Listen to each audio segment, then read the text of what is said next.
Hello दोस्तों, तारक मेहता के उल्टा चश्मा के आने वाले एपिसोड में जैसा कि दिखाया जाता है, जो गोगी होता है वो पूरे 35,000 रुपये अपनी टीम पर लगाता है, लेकिन उसके 35,000 रुपये डूब चुके होते हैं क्योंकि उसकी टीम हार चुकी होती है। तो फिर जो गोगी होता है वो बहुत ही गुस्से में होता है और फिर अपने दोस्त को फ़ोन करके बोलता है मिलने के लिए। तो फिर जो उसका दोस्त होता है वो आता है और फिर गोगी को बोलता है कि तुमको 3-4 टीम बना के खेलना चाहिए था, ऐसे तुम ज़्यादा लॉस में नहीं जाते। तो फिर जो गोगी होता है वो उदास बैठा होता है। तो फिर उसका दोस्त होता है वो बोलता है कि तुम अगले मैच में पैसे लगाकर जीत जाना। तो फिर जो गोगी होता है वो बोलता है कि मेरे पास तो पैसे है ही नहीं। तो फिर उसका दोस्त होता है वो बोलता है कि तुम अपने दोस्त से पैसे उधार ले लो।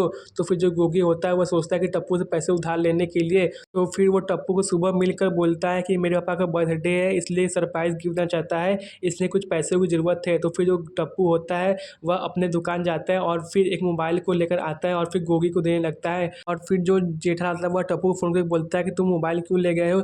तो फिर जो टप्पू होता है वो पूरी बात बता देता है। तो फिर जो जेठालाल होता है वह छोटी को फ़ोन करके हैप्पी बर्थडे विश करने के लिए बोलता है, लेकिन जो छोटी होता है वो बोलता है कि मेरा बर्थडे 4 महीने बाद है। तो फिर जो जेठालाल होता है वह टप्पू को फ़ोन करके बोलता है उसकी सोडी का बर्थडे तो 4 महीना बाद है। तो फिर जो टप्पू होता है वह गोगी से बात करने के लिए मोबाइल लेके जाता है। तो फिर क्या होता है आगे, जो गोगी का होता है वो उसका भांडा फूट जाता है या नहीं जानने के लिए चैनल को सब्सक्राइब कर ले और लाइक करना ना भूले।